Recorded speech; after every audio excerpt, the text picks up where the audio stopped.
Oi, pessoal.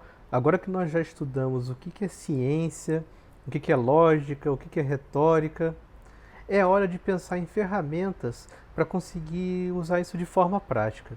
Por isso eu vou tratar com vocês de mapa mental.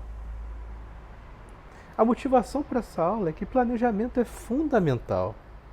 Muitas vezes a gente pode ter uma ideia magnífica na cabeça, mas se nós não planejarmos bem a execução da ideia, o resultado pode ser uma catástrofe. Por isso, organize muito bem o que vocês vão fazer antes de botarem a mão na massa. O objetivo dessa aula, então, é mostrar como é que um mapa mental pode ajudar vocês a organizarem as ideias.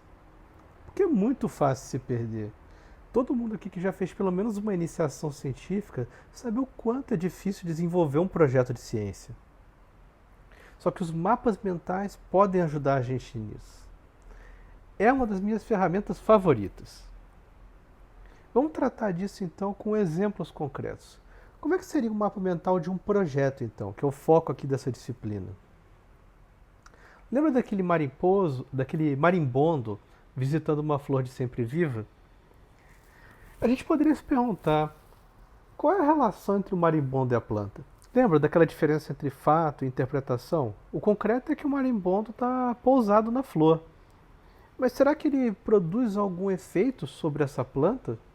Qual é a relação entre eles? Se eu formular isso como um problema, eu posso dizer então que animais visitam flores e eles podem ter diferentes efeitos sobre a planta. Só que isso é um problema enorme. Na verdade, isso é um programa de pesquisa para décadas, centenas de pessoas. Eu posso querer saber uma pergunta específica nesse contexto. Qual é a relação entre essa espécie de marimbondo e essa espécie de planta da foto? Posso lançar uma hipótese, que é uma possível resposta para essa pergunta. O marimbondo é mutualista da planta, ou seja, a relação entre os dois é mutuamente benéfica. Só que pode haver outras hipóteses concorrendo com essa. É possível que haja outras respostas para essa pergunta. Por exemplo, o marimbondo pode ser um antagonista da planta. Pode ser que ele ganhe alguma coisa com a relação e a planta perca alguma coisa. Ou pode até ser que ele seja um comensal da planta. Ele apenas visita a planta e não provoca nada.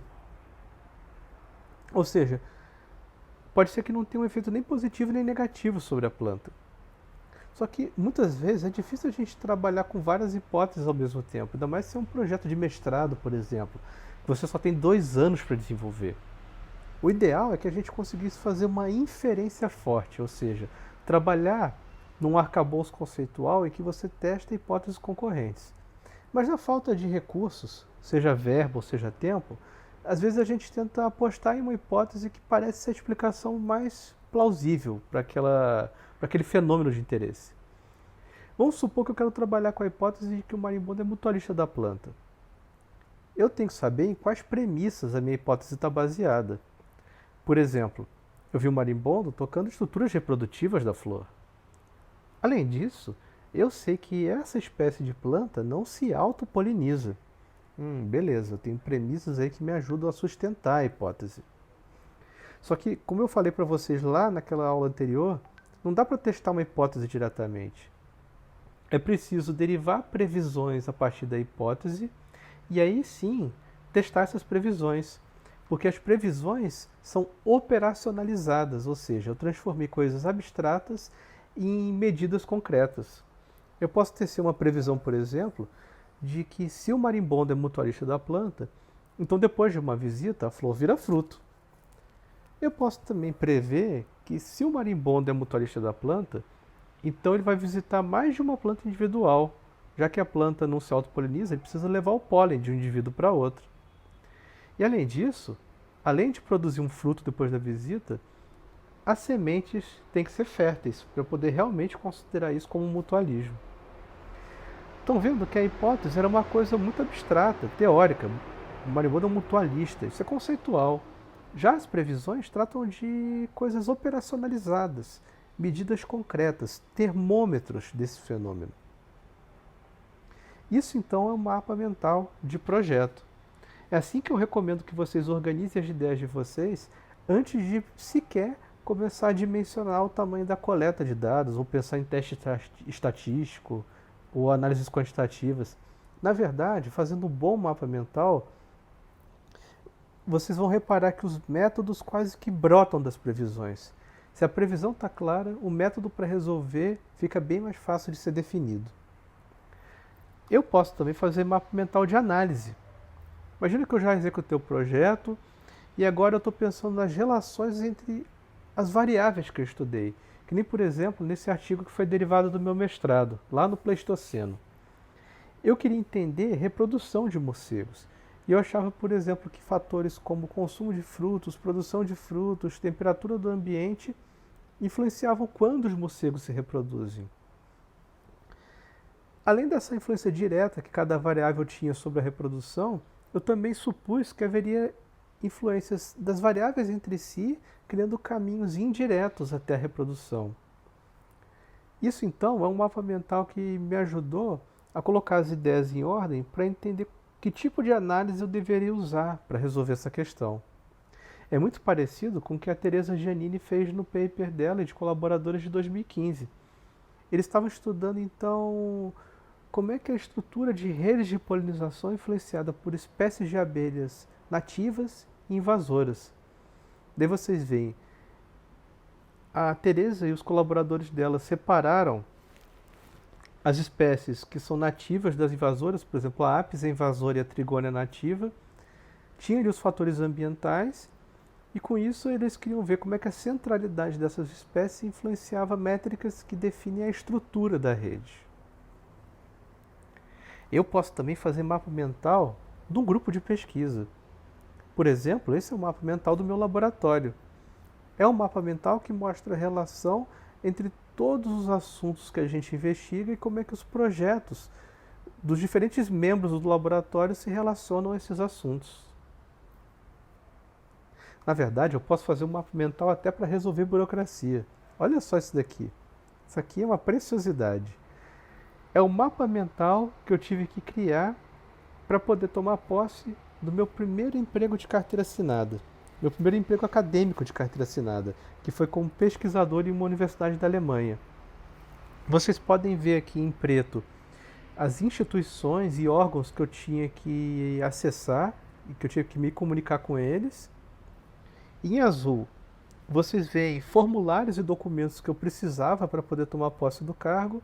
E em verde, são pessoas com quem eu precisava falar para poder ter acesso a esses formulários e documentos ou descobrir o que eu precisava fazer. Ou seja, dá para fazer um mapa mental até de como assinar um contrato de trabalho. Dependendo, é claro, do grau de burocracia do país em que você está. Você pode ir muito além. Mapa mental é um negócio que tem possibilidades infinitas. Olha só, dá para fazer mapa mental de música. Esse é o mapa mental de um dos clássicos da cultura humana, que é Hey Jude, aquela música dos Beatles. Reparem só como é que vocês podem ver o refrão e a estrutura das estrofes da música como relações entre elementos. Depois vocês podem dar uma pausa aqui no vídeo e parar para pensar com calma sobre como é que você pode cantar a música não lendo a letra, mas vendo o mapa mental. Gente, dá para ir mais fundo ainda. Vocês podem fazer um mapa mental das escolhas que vocês têm que fazer na vida e, na verdade, pensando até em crises existenciais. Aí um mapa mental sensacional para isso é esse mapa feito pelo Libardi, um cartunista, que é biólogo também. Para você decidir se você quer realmente continuar fazendo ciência ou ir vender a sua arte na praia.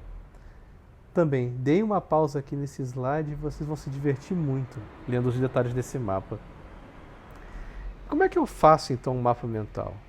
Existem softwares especializados nisso, como o XMind, FreeMind. Só que você também pode fazer um mapa mental simplesmente usando o PowerPoint. Também dá. É claro que o software especializado te dá um monte de ferramentas que facilitam a vida, inclusive ferramentas de colaboração online. Só que dá para desenhar no PowerPoint também. Então, além de XMind, FreeMind e similares, também Nevermind, por exemplo, no final das contas, você pode até desenhar o mapa mental à mão. O importante é fazer o mapa mental. que eu quero que vocês guardem dessa aula daqui? Primeiro, que quanto mais planejamento você fizer, menos dor de cabeça você vai ter. Podem ter certeza, cada minuto investido no planejamento de um projeto vai ser pelo menos 10 minutos economizados com dor de cabeça na hora de interpretar os resultados 2 anos, 4 anos depois. Além disso, a estrutura de um projeto ou mesmo de um artigo pode ser dissecada como um mapa mental. Na verdade, você pode dissecar até uma música. Foque nos elementos básicos que compõem essa estrutura.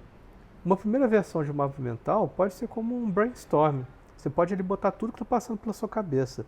Mas a ideia é, depois desse brainstorm, você filtrar o que é realmente importante até chegar na versão final do mapa mental, que é enxuta. E você pode usar esse tipo de ferramenta para um monte de coisas. Na verdade, você pode até desenhar à mão ou usar um software especializado, se você preferir.